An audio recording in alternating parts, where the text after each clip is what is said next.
Good evening, everyone, and welcome to the 2026 public hearing for the budget. If you would please stand for the pledge.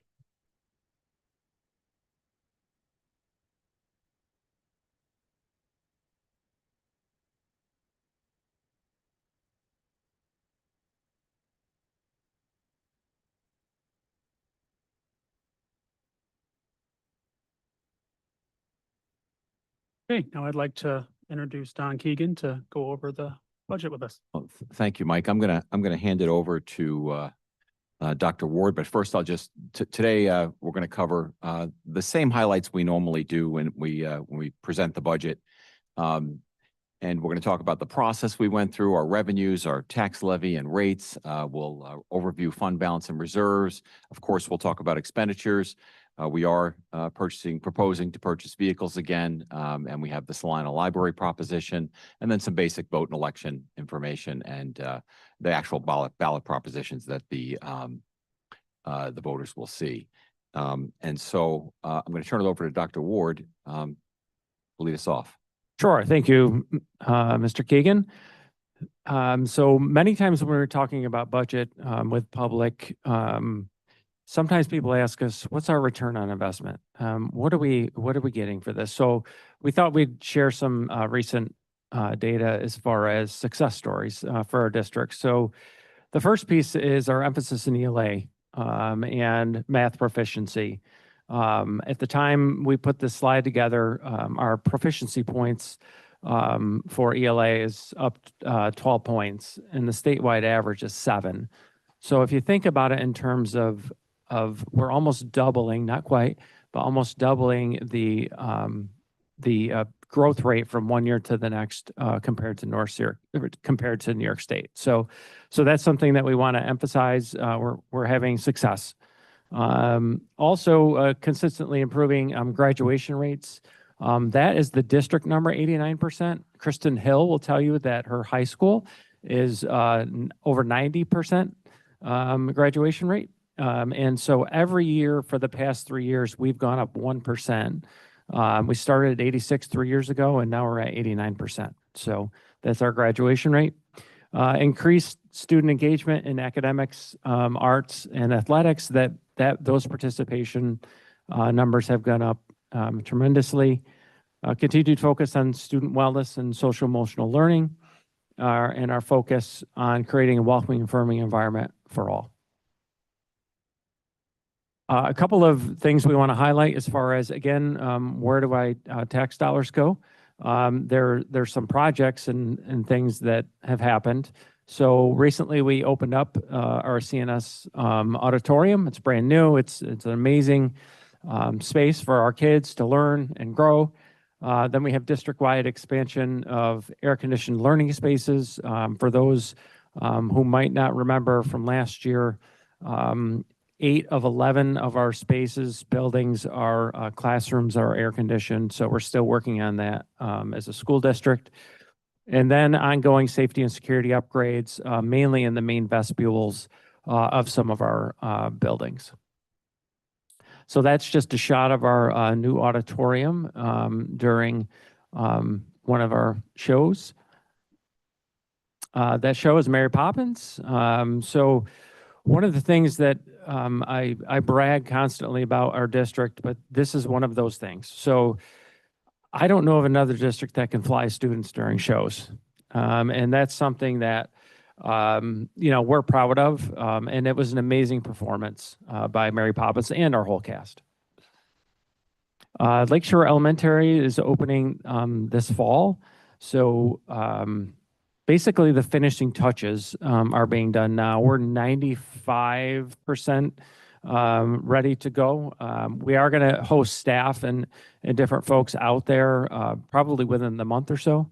So that is going to be completed and ready to go. As far as what's coming up next is our new aquatic center.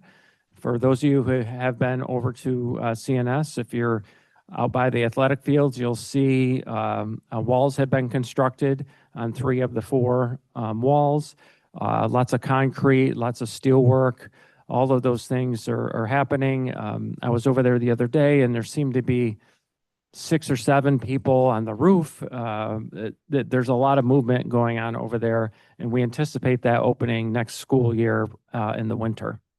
Athletic field upgrades at Gillette Middle School, that will start. You'll really see that this summer for that.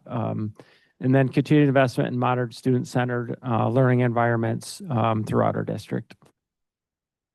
That is that's the rendering of our pool, but it's really starting to look a lot like that rendering. And that's just the side entrance area to our aquatic center. So Don, go ahead. All right, let me take you through the budget process. The budget process is a long process, a lot of steps in the process, a lot of people involved. And so it's the document that describes it is a 5-page, very detailed document. We thought we'd take a shot of the picture this year. So in December, we spent a lot of time working with the board and our team, looking at budget assumptions, inflation, looking at contractual and salary wage information, enrollment changes, major expenditures, and a bunch of projections around healthcare costs and retirement costs and energy costs. And we, into January, we had our building budgets, our building principals prepared all of their building budgets, and we worked closely with them on that. And obviously, in January as well, the governor proposed her budget, which is the basis for the proposal that we are sharing with you today. In February, we spent a lot of time looking at staffing and retirements and just making sure if we had an open position that we needed to hire the person, that we had the right people in the right places. And then in March, our departmental budgets were completed. That's everything from academic departments to support departments. A lot of work there and a lot of communication. And then we reported to the state our state mandated tax cap calculation to the controller's office, and that calculation reported in March is the one that we're presenting here tonight. In April, last month, the board adopted the formal budget proposal, and we have been out presenting to the community, both virtually and in person, that proposal, culminating in tonight's public hearing. And then one of the things that we spent a lot of time working on our BOCES budget. It's a huge component of our budget, and believe it or not, we're fine tuning it right up through the end of April, and that's complete. And along the bottom there, you see all of our public meetings. We've had monthly meetings where we've presented to the board and the community information about the budget and its status of it. This is the ribbon cutting at the auditorium with Dr. Ward there and our executive principal and our fine arts director, as well as members of the cast. Couple of things I think it's important that we highlight in the beginning of the budget, and these are our revenue considerations. So as of April 20th, when the board adopted the budget, we didn't have a final New York State budget. And as a matter of fact, as we sit here tonight, the budget is not complete at the state. So it kind of leaves us hanging a little bit in terms of knowing where our revenues are going to be. And therefore, we've used the governor's budget proposal as the basis for the budget we're presenting tonight. The proposed tax levy is at the cap. For the last 6 years, we've been unable to pass on inflation to the taxpayers because of the tax cap calculation. And I've got a chart that'll show you a little more information on that. And I also want to just make a note, and I'll share this as well, that the district's tax rate is historically low when compared to other central New York districts. This proposal does include a lot of fund balance and reserve monies being used to support the budget. Again, we do that so that we don't have to go to the taxpayers and ask for an above tax cap increase. We're using the money that we've saved, but due to the limited nature of these funds, this is not sustainable. We have to work to balance our budget, and the first step is to work with New York State to make sure that we're getting the amount of state aid that we're supposed to be getting. So this is our revenue budget. You can see general state aid is up about 2.7%. I'll talk more about pilots when I go through the tax cap calculation, but just make a note that they're down. Interest expense is up. We've worked really hard to make sure that every penny we can invest gets invested, and that we're collecting interest to offset some of the costs of our budget. And people might say, well, where do you get all the money to invest it? Well, our income is lumpy. And what that basically means is the tax bills go out to the community and they pay their taxes, and then we put that money in the bank and we invest it, and then we spend it over the course of the school year. Same thing with our state aid. We get that at different times of the year. And so whenever we have money that's not being used for operations, we try to get it in the bank. I mentioned the use of fund balance and general reserves. You'll see in the 26-27 column, that's that 7,450,000 and that 3 million. That totals the 10,450,000 that we're using this year to subsidize the budget. And that's an increase of $1 million from last year. Looking at building aid, as Dr. Ward showed us, we've got a lot of construction projects underway, and rest assured that the district is getting the building aid for those projects, and that's a pretty significant number. It was last year, and it is again this year. And then finally, the tax levy. Our tax levy is up about $5.6 million, or about 5.25, and I've got a detailed sheet to show you on that. Overall, our budget of $233 million is up about 9.3 million, or 4.18%. So this is the tax cap calculation that we're required by law to use to calculate the levy. That would be the basis for our tax levy for the following year. So the first number in there is the 25-26 levy. The next thing that you'll see is the tax-based growth factor. And the reason I like to point this out is many people think that when new houses are built in the district, that each of those houses are going to pay school taxes, and that's all incremental revenue to the district. Well, that's not really how it works. Whatever the total levy is, we spread that over all the houses. So if there's 100 new houses in our district, it's just peanut butter spread over all those houses. So we don't get incremental revenue for each house that comes into the district. However, New York State has a thing called the tax-based growth factor, and they give us a small amount of revenue recognizing that our tax base expands in a given year. I mentioned pilot revenue you'll see the two lines there, the 25-26 pilot revenue, the 26-27 pilot revenue a little further down. That revenue is actually going down. And what that means is that a business that had a pilot, a payment in lieu of taxes, a business incentive, that pilot is over and that property is now coming back onto the tax rolls. And so the interesting thing about that is it's going to create a 1/4 point increase in our tax levy, but we're getting the new taxes from that business that's coming on the tax rolls. A big component of our budget is the tax levy for capital, and that's when we ask our voters to vote on a project. We ask them to participate in the cost of the project, and that's the local share of the project. And when the taxpayers approve a project, they agree to a small tax increase. And this year, we're seeing the culmination of many years of requests where these projects are hitting our tax levy. So our tax levy for capital went up from 5 million to 7.8 million, and that represents about 2.7% of the 5.25 levy. So we talked about the pilots going up 1/4, and that's 2.7%.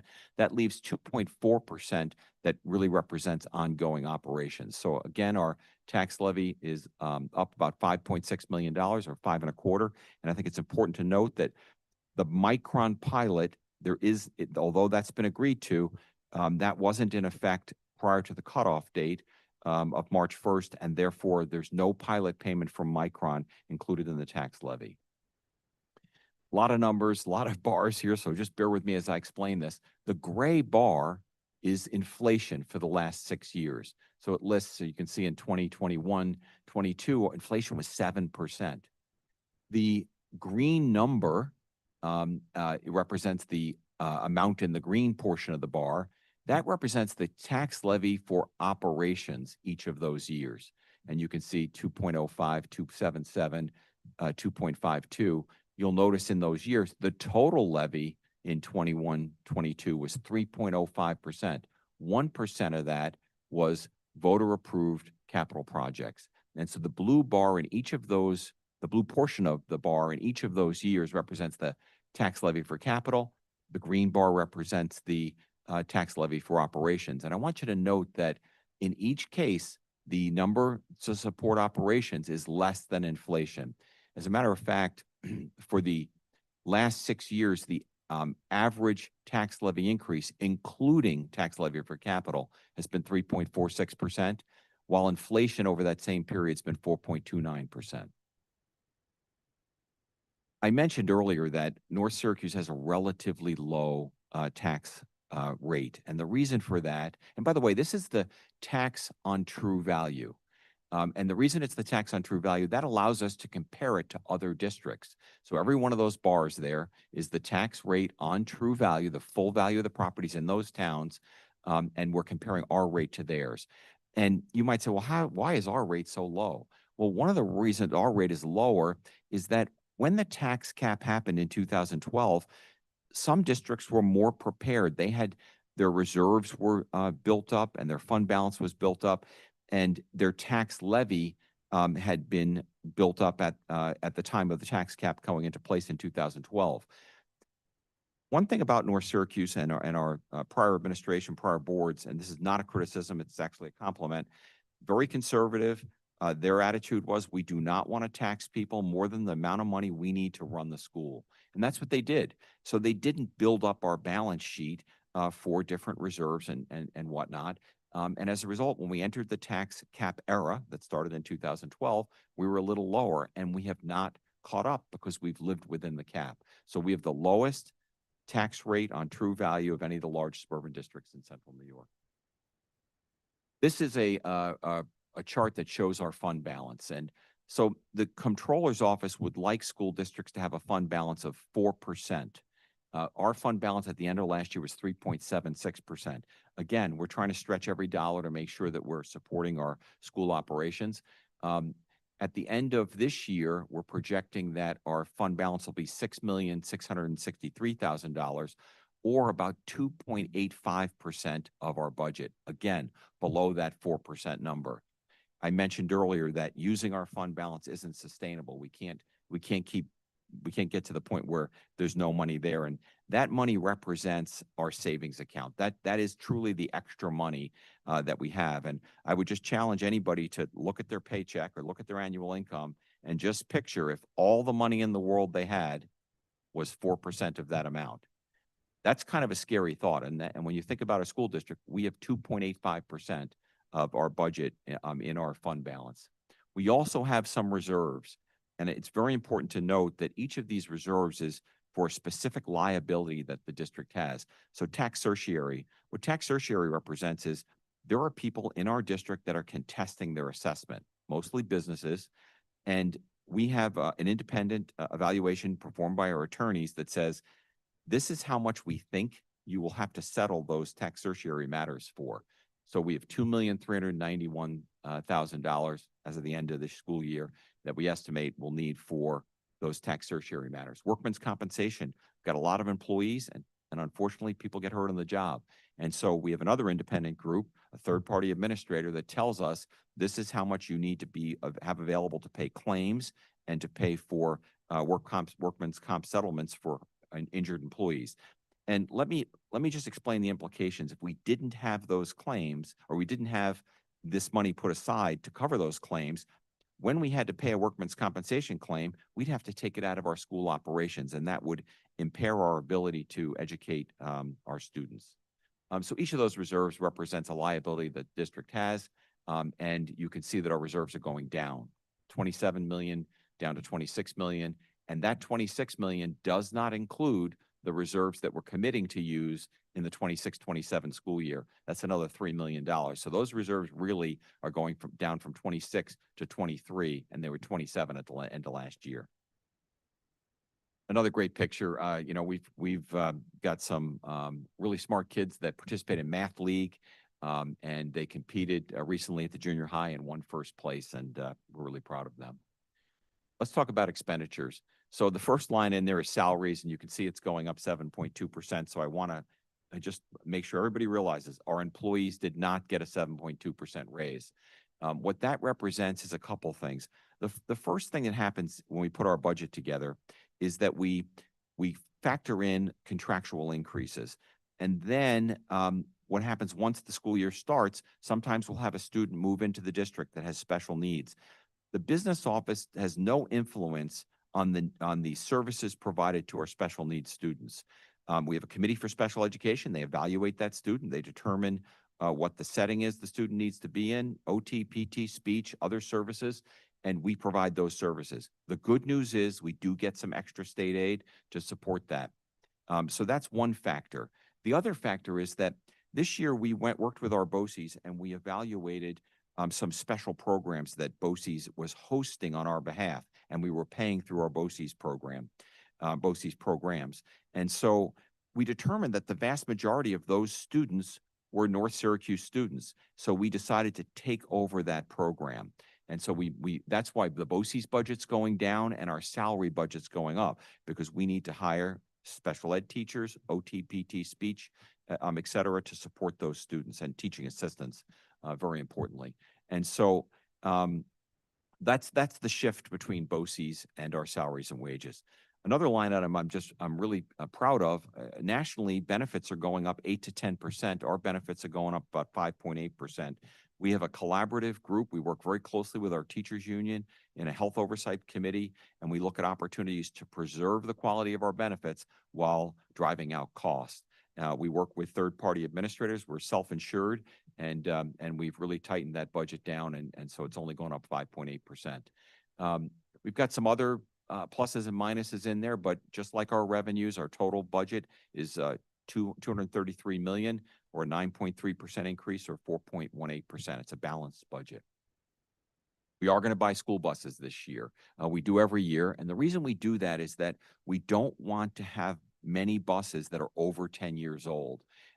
We get about 10 years out of a bus, or 180,000 miles, before we start to see engine trouble, transmission trouble, and rust. And so that's the point at which we dispose of those 10 buses, and we try to, or 10-year-old buses, and we buy new buses. So we've been buying about 12 new buses every year in our bus replacement program, and we've been eliminating 12 buses every year. And so this year we're buying 265 passenger gasoline buses to service our special needs population. These have wheelchair lifts, they're air conditioned. These are expensive buses, but they're an important part of our fleet. 8 65 passenger gasoline buses. These are the traditional buses you see on the road. And then we're buying 2 of these traditional buses, but we're putting 100-gallon gas tanks in them. And the reason we do that is that we buy gas at a very favorable price. We send our athletes or our fine arts folks or our classes on field trips to different parts of the state. We want to make sure we can not have to stop for gas, which takes time. It means we have to pay our staff longer, as well as pay more for gas. So that's why we're doing that. Then we got a handful of M&O vehicles. Again, those vehicles are designed really to make our M&O operations more efficient. And we are not considering any buses, electric buses, at this time. We just don't think the technology is ready yet. And we've applied for a waiver with New York State that'll push out the deadline for North Syracuse. The tax impact for these additional buses is about $15 on a $200,000 home. Girls varsity soccer made it to the state finals this year. We're just really proud of them, and it's just really important as we think about the people behind the budget, the kids behind the budget. That's why we're sharing with you these fine arts and athletics pictures, because this is what it's all about. We are obligated by law to include the Salina Library proposition on our budget for those folks that live in Mattydale. We are so lucky to have that library basically on our Roxborough campus. It's a real asset to that community, and as you can see, a very nominal increase in their budget, and the folks that live in Mattydale will have an opportunity to vote on that. Again, another amazing activity. We have unified sports for our students with special needs, and this has been a tremendous opportunity for our students with special needs, as well as our typical students that support and work closely with them. And so, again, another program we're very proud of. Voting will be just as it is every year. Those that live south of 41 will vote here at the district office. Those that live north of 41 will vote at our Michael J. Bragman Stadium. The good news about that is that we don't have voting then in our Cicero Elementary School as we had in the past. It's more efficient for the voters, and it's certainly safer for our students. The voting is on May 19th, next Tuesday, from 6 a.m. to 9 p.m. at those locations. And anybody that has questions or concerns, is wondering whether they're registered or not, can reach out to our district clerk, Jill Herrera, and her number is up there. These are the propositions. They include all the numbers that I've just spoken to you about, but this is the legal language that our voters will see. And then we did, as I mentioned in the beginning of the presentation, this is our 5th budget presentation, 2 virtual presentations, one of which was recorded and put out on the website. And anybody that goes to our website will see prominently displayed a budget header. They can click on that, and all the budget information is available to them in granular detail, including that presentation. Then we did 2 in-person presentations, and then a 3rd tonight here at the district office. I welcome anybody in the audience that has questions to come up to the mic and just push the button to turn the mic on if you've got questions.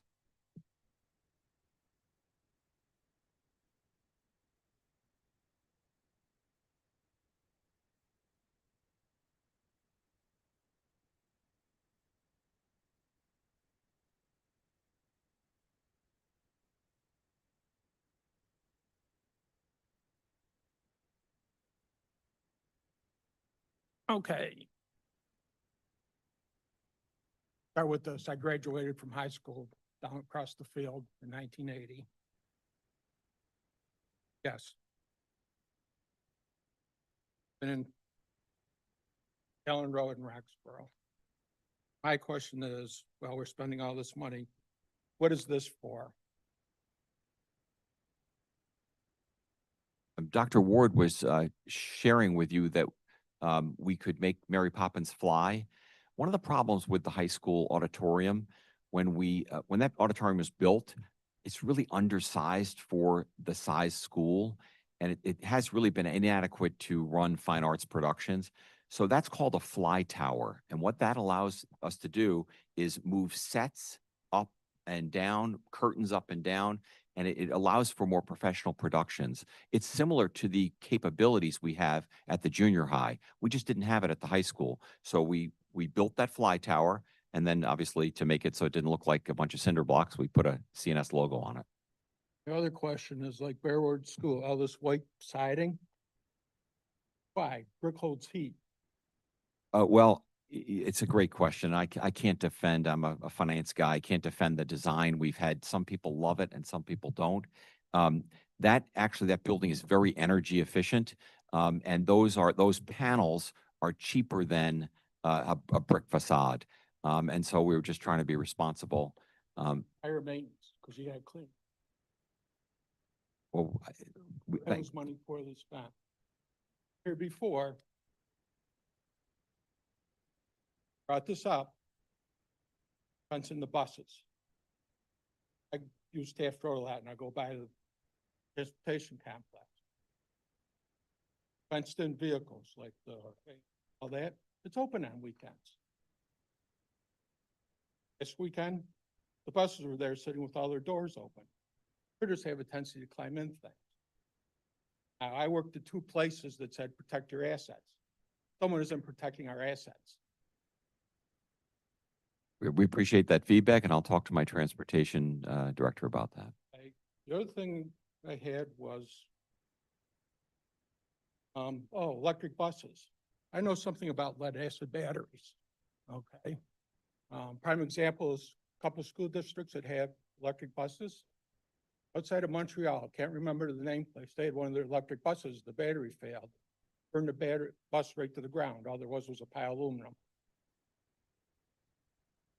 Probably in the last 2 months, they had 4 electric buses burn up on them. All they had, all that's left was a pile of aluminum. 2 years ago, there was one of those solar farms, lithium-ion batteries to store the power. From old fire department, 3 weeks to put the fire out. Park one of those buses next to a garage. Bus goes up, gonna take one of them garages out. We're at this district buying one of those buses. Yeah, we had said in our presentation, we just don't think the technology is ready yet.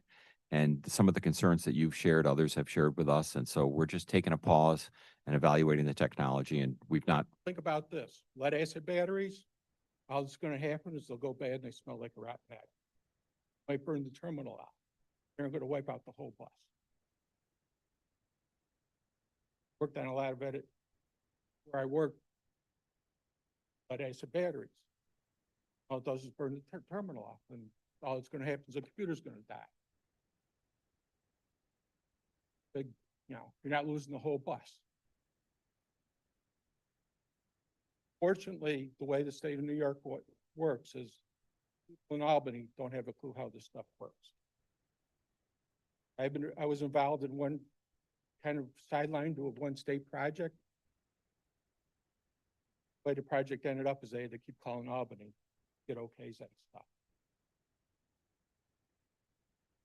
And they pushed the bus back into 2040.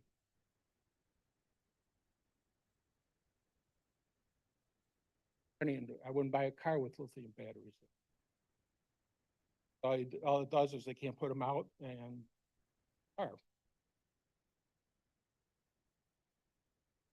batteries cost big bucks. I don't know, can't remember what the price is on them. Bought a set of batteries for a locomotive in the '90s and it was $5,000. Atlantic St. Clair just bought a set of batteries for a locomotive. Last year it was $10,000. Lead acid batteries. Yeah, we understand your concern and we're continuing to study it. I don't know, because stuff in this school district has a tendency to get or shoved under the rug.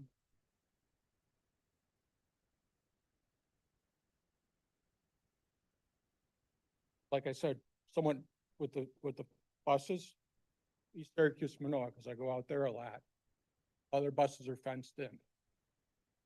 I made a note of that and we'll definitely take a look at the buses and the fencing. Spending money. People can go to college and do that. Up through the ranks and became a manager. Really worth the expenditure for something like this? Really worth the expenditure, the money for this, where you could be doing other stuff? That's why we put these projects in front of the voters and have them vote on them. But They don't care. Like this. I do something that delivers meals to shut-ins. Go in front of Gillette Road School. There's no flashing lights coming my way. There's no. Out Bay Road. you have any questions about the budget that we can answer though? Those were the three ones. Well, thank you. How many people don't have a clue what? One here is our director of Meals and Wheels.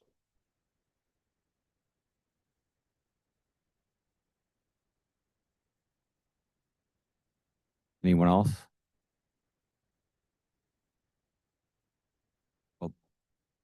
Yeah, come on up.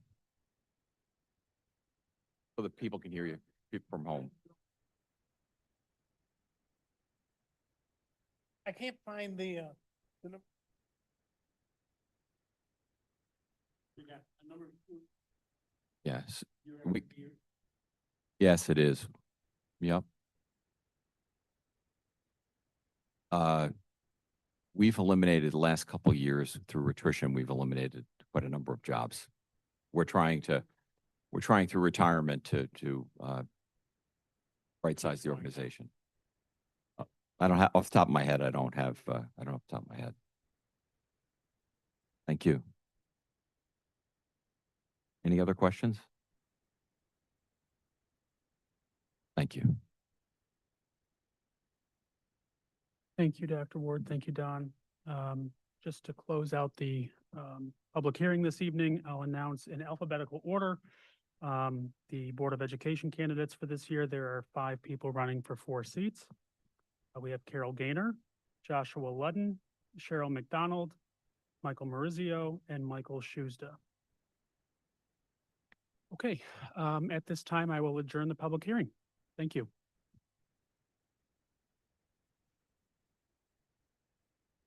Now we'll move right into the regular Board of Education meeting.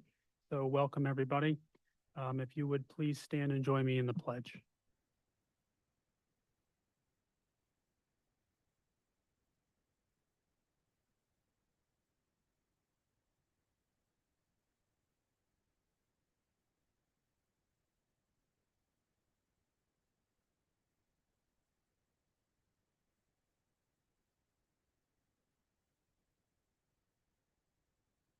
like to have a moment of silence for the following individuals. Ronald Dixon, a retiree of the North Syracuse Central School District. Peter Zaleski, a graduate of the North Syracuse Central School District. And Lena Miller, a graduate of the North Syracuse Central School District.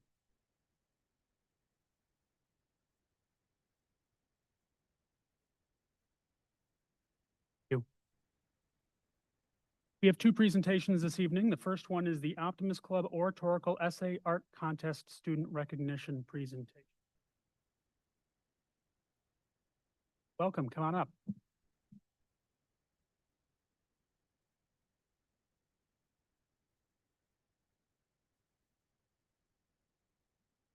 Either way, just if you could use the handheld mic, please. Yep, just push the button to make sure it goes green and you're good. Good evening. I'm Libby Thomas, Vice President of the Cicero North Syracuse Optimist Club.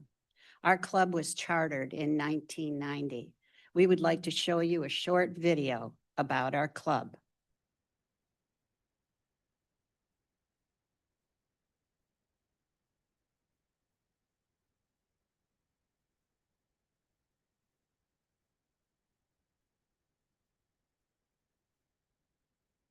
You have a copy of our recent newsletter highlighting some of the activities you'll see in this video.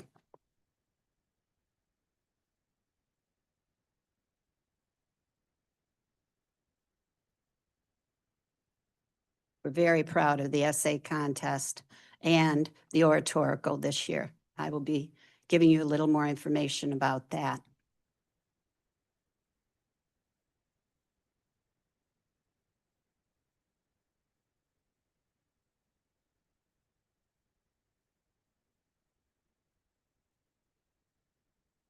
This is one of our major efforts during the summertime, the Challenger baseball.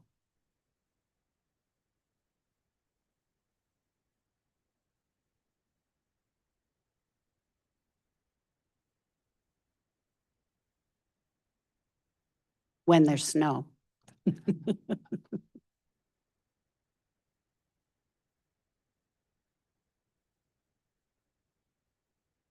That's coming up during Memorial Day weekend.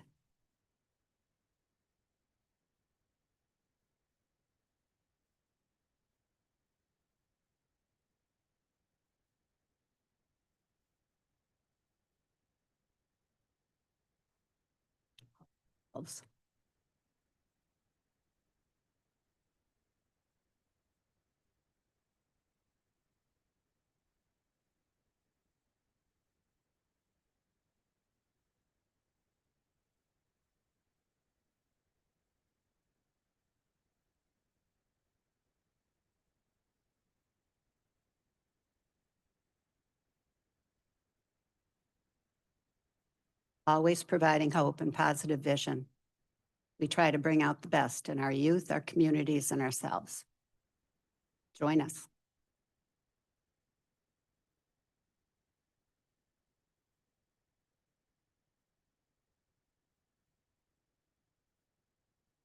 With me tonight are many of our club members, including Dr. Ward.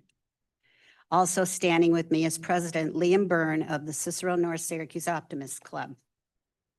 The club presently has 65 members, and Liam would like to say a few words about the club. Thank you. The CNS High School Optimist Club has 65 members and was honored just last week by the president of the New York State Optimist District for the club's 20th anniversary. During the 2025 and 2026 school year, we have participated in many activities, including the Salvation Army's Christmas Bureau, Girls Saturday Basketball, Feeding the Needy at the Samaritan Center, and the Salvation Army Red Kettle Program. This Friday, we will be participating in the Griffins Guardians soccer shootout. On May 23rd, we will be marching in the North Syracuse Community Parade, and we'll have a fish pond at the North Syracuse Festival, where young kids will have a chance to win a prize. We also have fundraisers to help different organizations, such as the Gregory Harris Military Courtesy Room, Aaron's Angels, the Salvation Army, David's Refuge, Griffin's Guardians, and the McMahon Child Advocacy Center. I'm truly proud of the work that our club has done. It's always a pleasure to see a group of people work together towards achieving a common good. It's truly, truly incredible to see. Thank you. Thank you, Liam, and you've been such a big part of it. Thank you. Tonight, we would like you to hear the 2016 Oratorical Club winners' speeches that they presented at the district level at the end of April.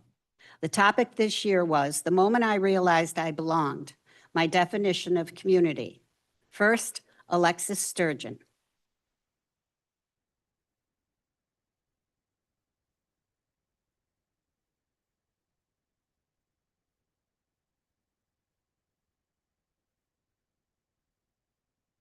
The moment I realized I belonged, my definition of community. Never have I been an outsider in any way.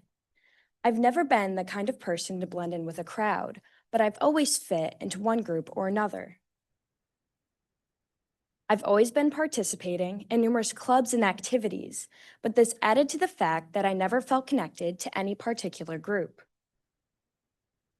I had found circles of friends within these clubs, but I'd never found a long-standing project that I could dedicate my time and energy to. That was until I found a true community within my school's technical theater crew. The beginning of my 8th grade year was not easy. I found myself passing most moments in class watching the clock tick by, not yet realizing that the true detriment was that within the school, I did not have a place to call home. Previously, in my middle school, I had found the most comfort between the walls of the auditorium. It was between those walls that I fell in love with the art of theater and the stage, as I had performed for both my school's orchestra and musical productions. But as I entered this new chapter of my life in 8th grade, I not only realized what I had lost while transitioning between schools, but what I never had. This realization occurred after I'd shifted my passions from performing on stage to running the show behind the curtains. It took me over a year to realize that my experience within the cast was nothing like the community I had unknowingly stepped into when I joined my technical theater crew. Like most pivotal moments in life, this had happened by chance. I was at a crossroads. I could either stay within the cast and participate in a production that I had little passion for, or alternatively, I could take a risk. I've never been afraid to take a chance on something new. Therefore, I viewed Tech Crew as a new opportunity to challenge myself. It was this challenge that I would soon regard as the most impactful decision of my life. Immediately, I was drawn to the environment of the auditorium, as every sense became a new source of comfort for me. The plywood sets, the warm smell of sawdust, and even the seats sinking into place as an audience sat before a show. Most importantly, I fell in love with the remarkable people and community within the technical theater department. On Crew, it's easy to find someone who can make you laugh, even after a hard day. The simple caring and willingness to help one another inspired me to do the same. It was actions such as these that showed me true community within my school. Now, in this context, what does community mean? To me, community is representative of something much larger than ourselves. Community is a common understanding and connection between a specific group of people. A community calls upon all of its members to not only work towards bettering oneself, but to additionally help support one another. On Tech, active efforts are made throughout the year to not only work towards building one another's knowledge, but more importantly, leadership skills. Another important aspect of community is its relevance to a person's identity. A person's community is often directly linked to their personal identity and values. This is due to communities being composed of people that share similar goals, interests, and experiences. My community, as a part of my school's tech crew, has greatly represented this aspect, as it has given me a strong sense of identity and purpose throughout high school. Ultimately, the most remarkable thing I was given in regards to my experience with Tech Crew was acceptance. The majority of my doubts rested on my ability to become friends with a group of students much older than myself, but these doubts had left almost as soon as they had arrived. Never in any of my time on crew have I felt excluded. Rather, I was included in my team's jokes, as well as being encouraged to participate in and host out-of-school activities, all of which made our time on crew even more enjoyable. My experience as a part of my school's tech crew has defined community for me as a group that not only dedicates their time, but additionally their effort and energy. Most importantly, a community is not afraid to show their support, because a true community will support you through thick and thin. A true community will allow you to grow into a better, stronger version of yourself, because community is the medium in which we can spread optimism and togetherness. Through uniting with each other, we can reach common goals, we can help those in need, and not only open the door for opportunities for ourselves, but for those who will follow us. Thank you. Thank you so much. Thank you. Thank you, Alexis. That was just wonderful. Okay. Our second student is Joey Cox. Joey won first place in the district competition and won a $2,500 scholarship and will now participate in the regional competition in St. Louis, July 14th and 15th. Joey?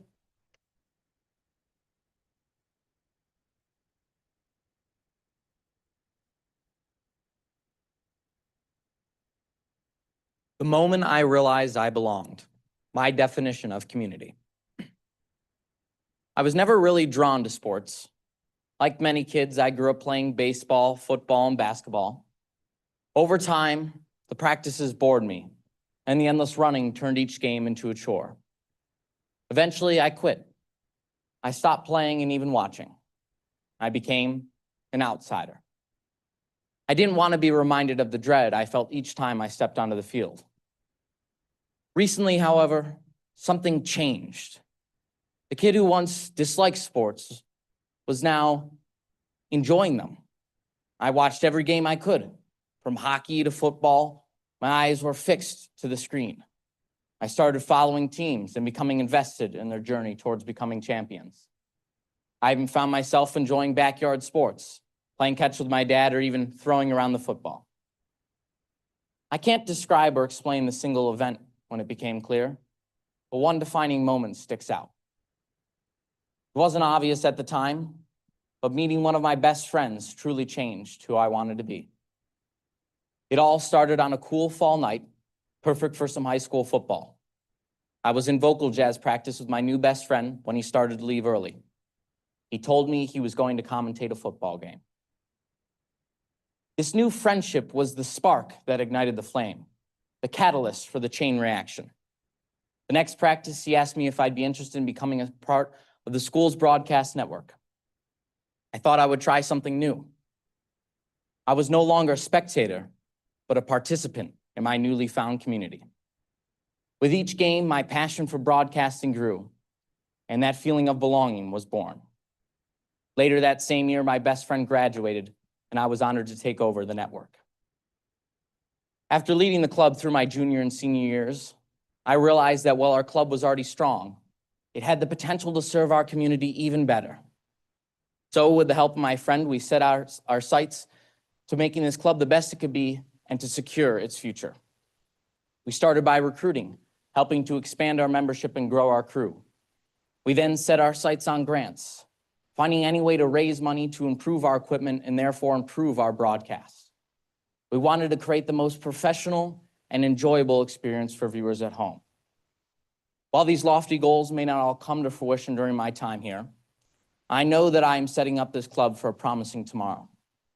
I look forward to being a viewer one day and seeing the progress this club has made, watching the next generation bring sports to our community.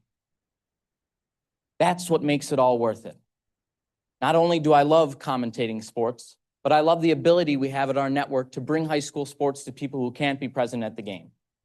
Whether it's a player's grandma who lives in Florida or an athlete's best friend that moved to California, broadcasting bridges the gap for everyone. It brings them home. I knew now what this really meant. People take the definition of community for its face value, Its true meaning comes when you understand, when you belong. It became clear to me now what this meant. Everyone has their own definition, but it was that shared connection and experience through the love of sports that was my definition of community. We really don't know why we enjoy watching sports or why we enjoy playing them, but we know that it is a key part of our society. It serves as the basis for so many communities. Today, the kid who once disliked sports was now using them to build connections. I'd found my people. I'd found my community. I'd found where I belong. Thank you.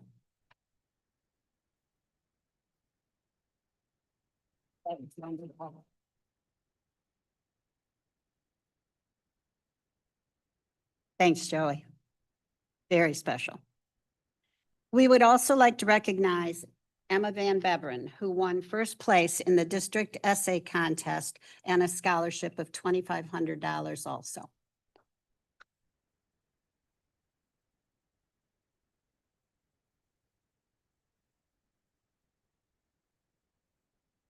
The topic of hers was how my acts of service help me understand what my community means to me. I think by now you should have all noticed that both speeches and essays all spoke of communities at the Cicero North Syracuse School District. Also tonight, we have two of our visual arts winners. I'd like to ask them to come up, please. Eliza Carbone and Mackenzie Kelly.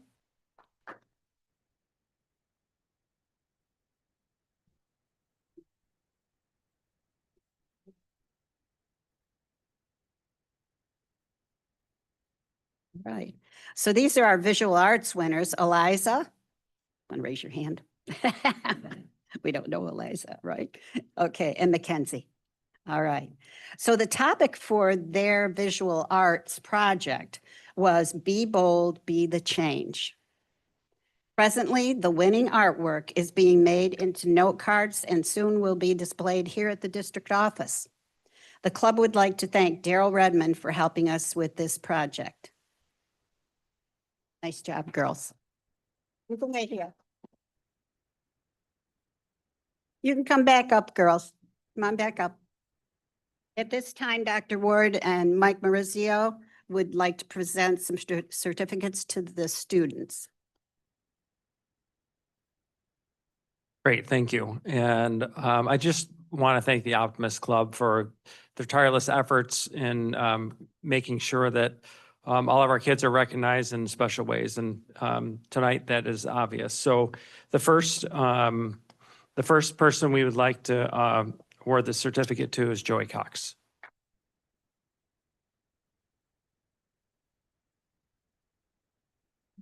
Joey, I know you can sing a little bit as well, so.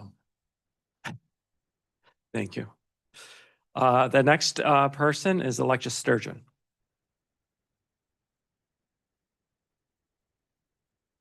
Thank you. Then we have Eliza Carbone.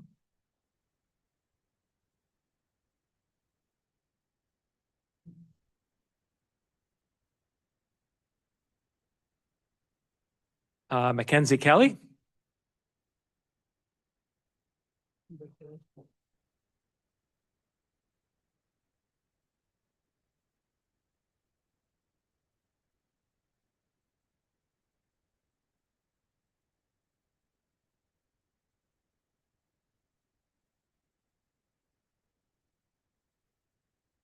Thank you, everyone.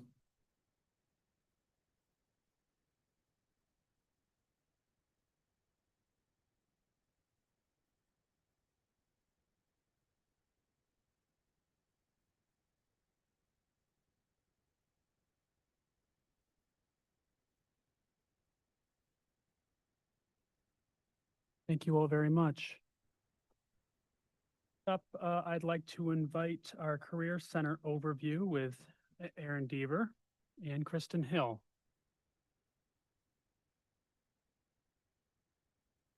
Welcome.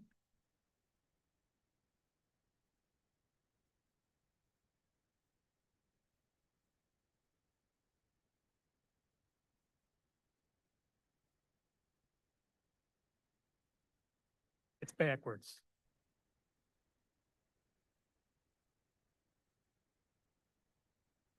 All right, good evening. Thank you so much for having me. See everybody again.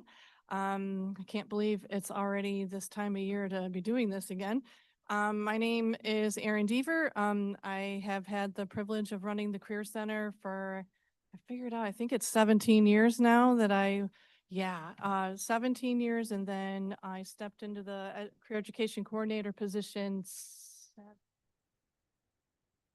But I'm having fun and we're doing a lot of great things.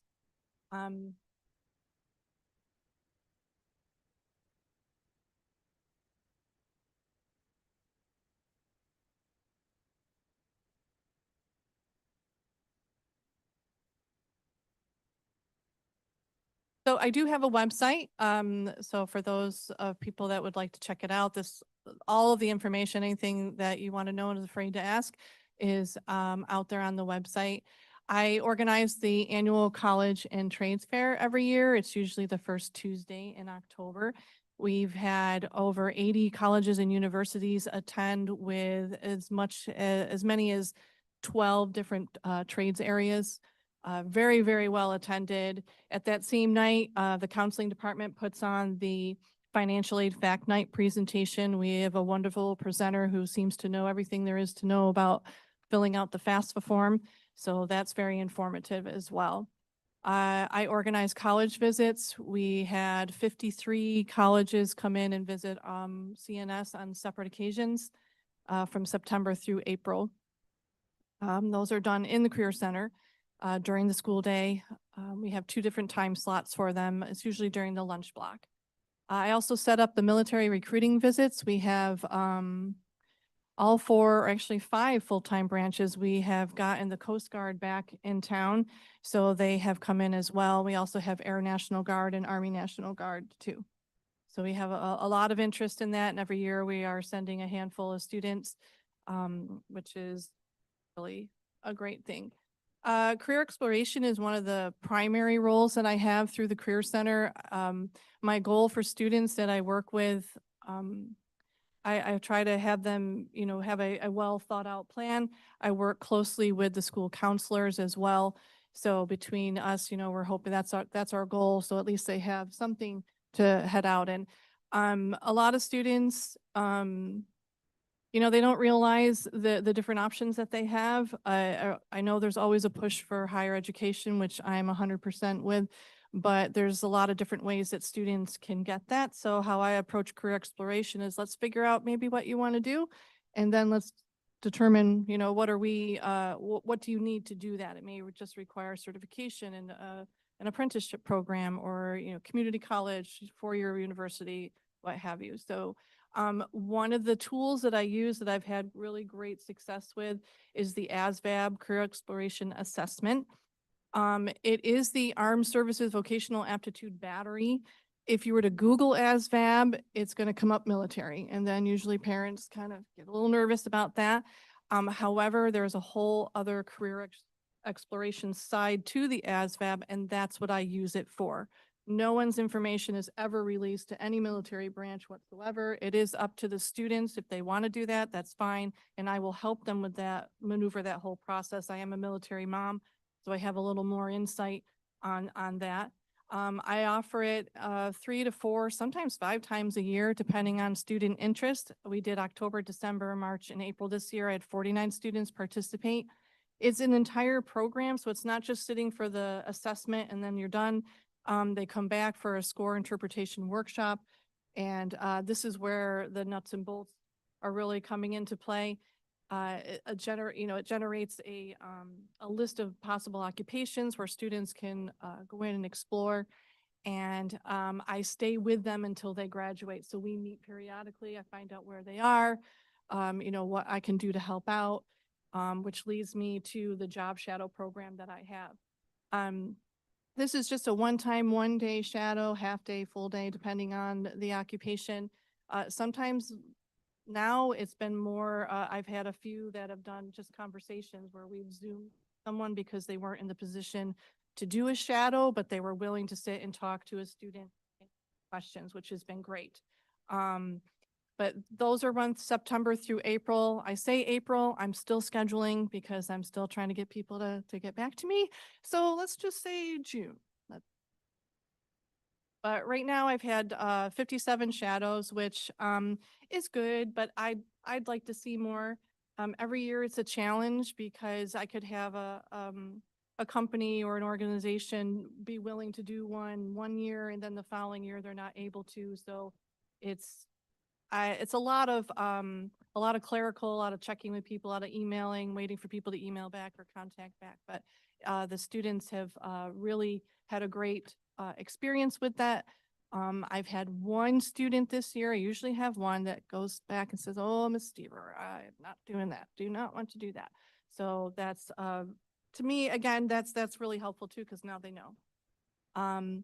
Also, some other services. I do a lot of one-on-one student consulting appointments with kids. They email me and say, can we talk about, we talk about just about everything. And if it crosses over into the school counseling, that's okay because we work closely together. So I let the school counselor know that, and, we have conversations about, future plans, finding a job, those sorts of things. I keep track of scholarships, anything that comes across my desk. I do post out on the Career Center website. There's a lot of different ones that come out. We have a lot of community ones. We have a lot of national ones. I also am on the Dollars for Scholars committee, so I help promote that. I do presentations in the classroom to seniors as well if teachers ask me to do so. The program we use for the students to keep track that replace Naviance's score, I can help students maneuver that as well. FAFSA college application assistance if they need that too. Volunteering in community events, I do keep track of this. It's nice because every year more and more people in the community are realizing that we have a high school of, a lot of kids. And so we have a ton of clubs that, that need volunteer hours and all of those sorts. They'll reach out to me and ask me to promote it. So I will also put that out on the website, do Parent Square and, morning announcements, part-time and full-time employment as well. Workforce preparation skills, I do one-on-one with students. Career exploration, cover letter, resume, how to find a job, interviewing. I have students come and ask me, can we do a mock interview? Absolutely. And job application. Some collaborations that I have done through the Career Center. I do a lot of our resource teachers that have students, we'll do a career exploration with them. I have been in since Adulting 101 has been created. We've been partners and doing resume, cover letter, and interviewing with them along with humanities classes. Last year, we have my certification is business. So when I was out of the classroom, we have a teacher that took over my criminal law class. And so I've talked him into doing a mock trial in class. So we're in the process of doing that. Trial was yesterday. Closing arguments are tomorrow. So we're very excited doing that sort of thing. I'm also a member of the Career Center Consortium that we kind of created prior to the pandemic. We're up to maybe 25 different schools now that are that belong to this. So it's growing, and I love going to the meetings that we have because there's just so many different people from so many different backgrounds, and there's just a lot of information flowing, and we help each other out. So that has been very helpful for me to bring back into the Career Center. I've made so many more connections, adding to my network. Income tax and filing a tax return. Sometimes I do that in some humanities classes. Social media presence and screen management. I've done workshops on that with students. I had Lockheed Martin come in and give a presentation on their talent program, which is an internship program.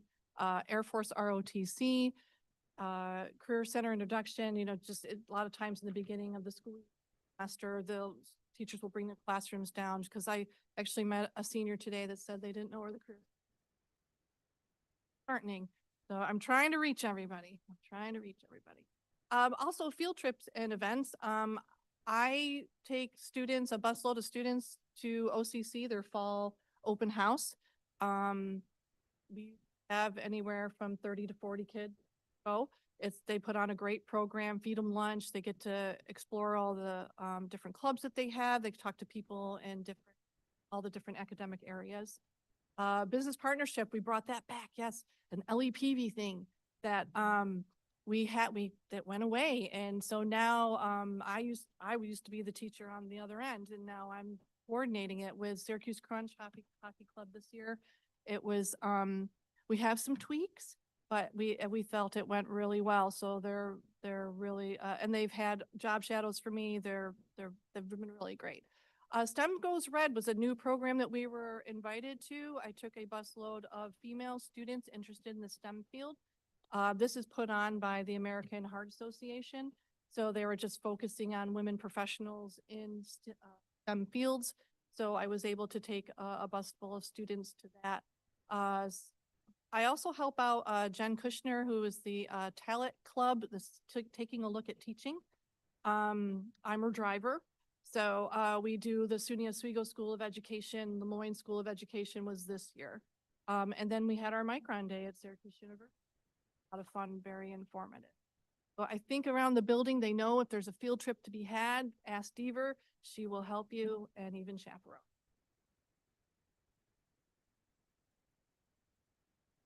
Do we have any questions?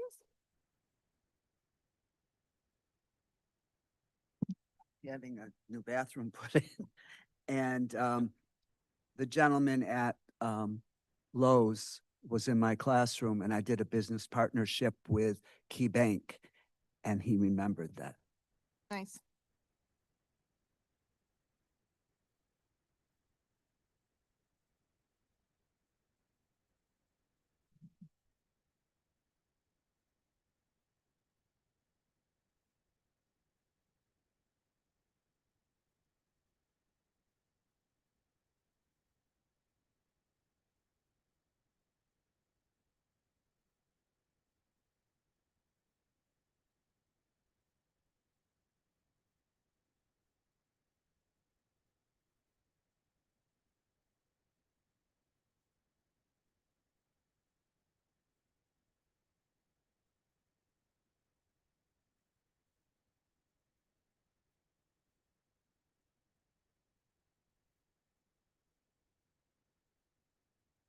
Oh, I'm best buddies with IBEW.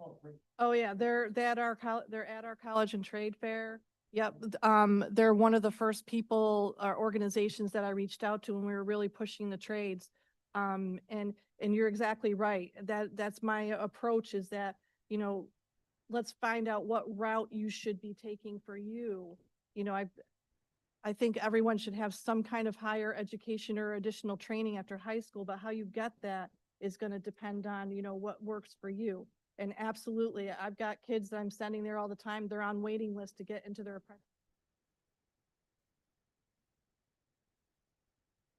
Anybody else? Just asking, how is the future Micron partnership going to work into the work that we're doing at the Career Center?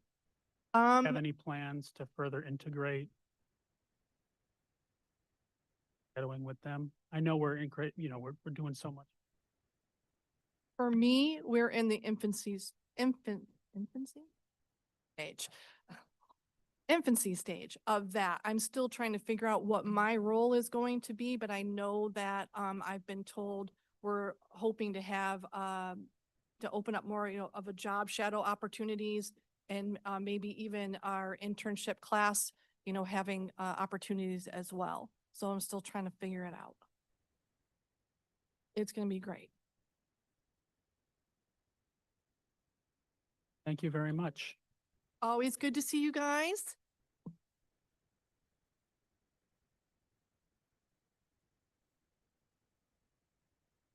We'll move into Board of Education Committee reports. Mr. Thorne. I have nothing to report at this time. Crabtree. So we had a legislative committee meeting this past week, and again, we talked about the budget, and we talked about the state budget, and it was a great conversation that we had, and Bridget was there, and you heard Leon tonight. They're working very diligently with Miss Bryson and Mr. Bryson to make sure our students that are 18 years old are able to vote in November and so forth. So I want to thank you, Bridget, and I will thank Liam when I see him. And that's it. Dr. Ward. Oh, nothing. That was good. Dr. Ward. Sure, thank you. I just wanted to say that Special Olympics has been moved. We are using our rain date. It is now May 28th for that. So we are not doing Special Olympics this Thursday.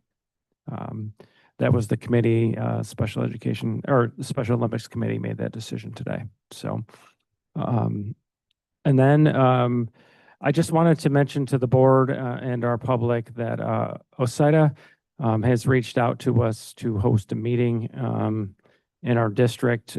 Chairwoman Nicole Watts has asked us to do that.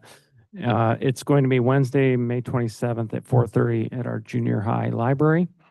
And the reason they want to have this discussion is really around pilots and how it affects school districts and developing that understanding.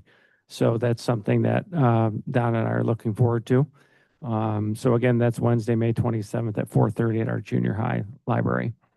I want to thank all the Optimist people this evening. I want to thank all the students, but especially Alexis and Joey for their speeches this evening. That was great to hear. And then lastly, we were able to, my wife and I were able to attend the CNS Late Show on Friday night.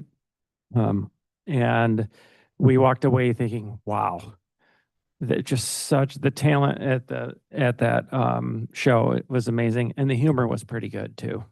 So I want to congratulate everyone that was involved in the CNS Late Show.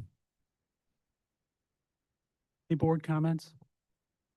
Yeah, I just want to take a moment to thank Don Keegan, Dr. Ward, and the whole cabinet, as well as the rest of the board. You know, there can be challenging financial times, and it's easy to just look at numbers on a spreadsheet and try to think X's and O's and savings and things like that. But, you know, as the students talked about today, there's a level of community that really happens in the school district. And I think that the investments that we're making in fine arts, the investments that we're making in athletics, and our infrastructure at all of our buildings, really make this an attractive district. And, you know, you go out into the community and people talk about how great of a school district North Syracuse is. And that is in large part to the important investments that we're making.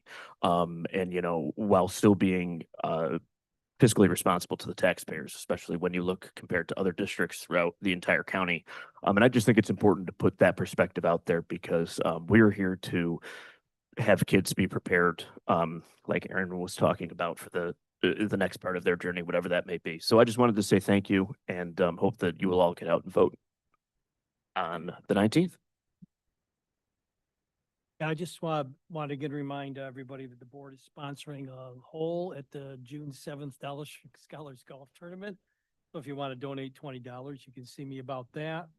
I'll just echo Dr. Ward's comments about the late show. And yeah, I think it was, my ears are still recovering, but it was, I couldn't believe what, and you know, it's 2026 and I have to note that there are a lot of songs from the 70s there. You want to know why? Because it was good then, it's still good now. Right? I'm just going to echo the same thing about the late show. I think it was outstanding. Special thanks to John Nadler and Danielle Rosa and all the students that are on 4D Productions. The talent that this school district has and is able to put on is absolutely incredible. And when they post that, I encourage everyone to watch. Just a couple things. Again, I want to thank our high school principal, Kristen Hill. Those speeches you heard tonight, and I know Libby talked about it, that they were about the school district and how they have a community. I mean, if you heard Lexus, what she was going to do, and then she got to 4D, and it's been amazing what she did. And Joey, no, I know Dr. Ward said he sings, he does that. And tonight, couple things, is the greatest lacrosse game in Onondaga County tonight at 7 o'clock. We are playing West Genesee. We have not beaten West Genesee and probably when I was a kid. And Joey's going to announce it tonight. So if you're not at the game, turn on North Star Nation. And the kids are really excited about the game. Dr. Ward and I went to the FM game and they did a really good job. And I'm hoping they do a good job. Today, I had the opportunity to, being on the BOCES board, attend the National Honor Society Student Induction Ceremony. So I'm at this hour today. And we should be very proud. And Kristen was there, and also Jen DiBianco, Josh Dupras, Max Obit, and Jaden Schmidt were all inducted into the OCM BOCES in National Honor Society Innovation Tech. And I'm so proud when I go to these, and I know you are too, and you are, that when we go to these and see North Syracuse, you know, I'm looking at the superintendent of Liverpool. I'm looking at the superintendent of FM, and I just struck because we have adults. So thank you. Board comments? Bridget? So in the last week, it's been like a great week for CNS sports. Baseball had a win, CNS girls had a win, softball had a win. And of course the Special Olympics are coming up soon, and it's a great event every year. Everyone gets so excited, and one of the best things about it is how many CNS seniors participate.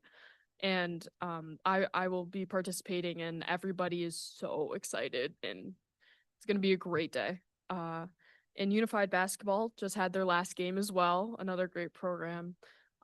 This year was really nice because everybody, like the crowd participation this year was amazing, and it's just great to see everybody having so much fun and, you know, being unified.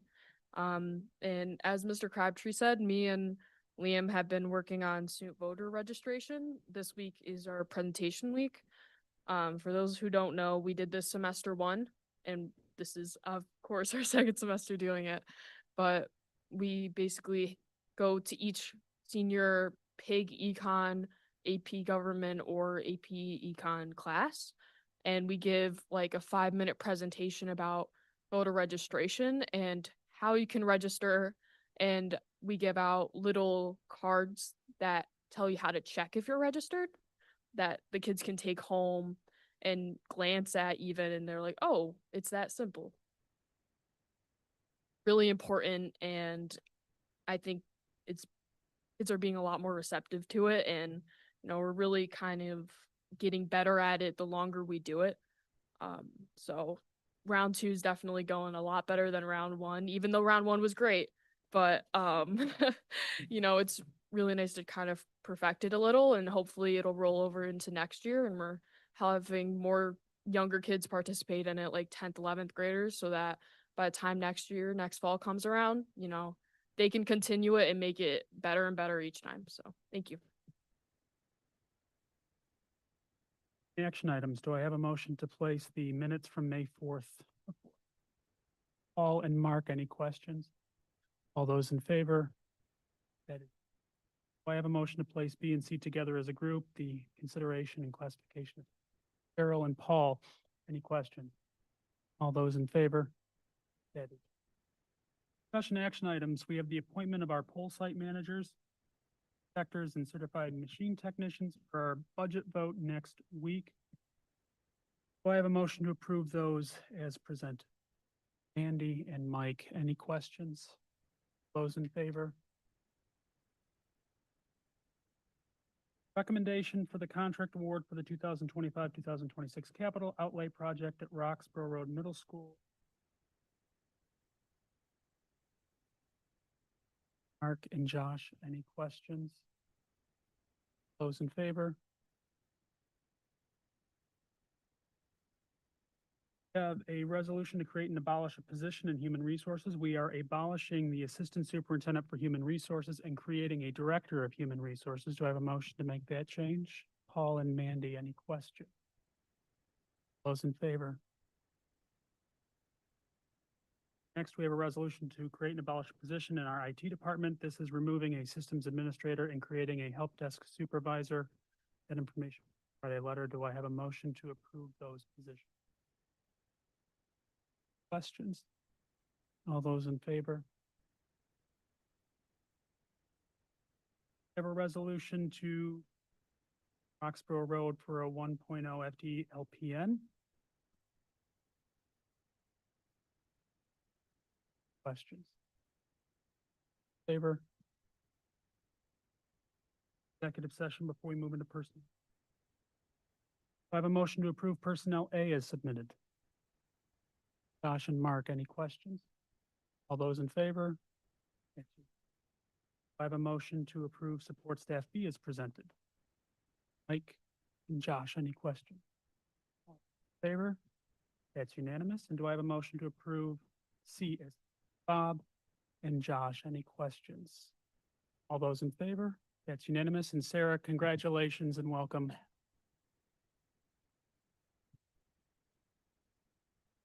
We look forward to having you up here.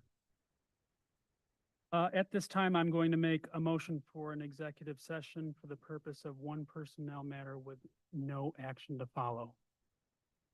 It's going to be quick. Do I have a second? Josh, all those in favor? That's unanimous. Thank you all.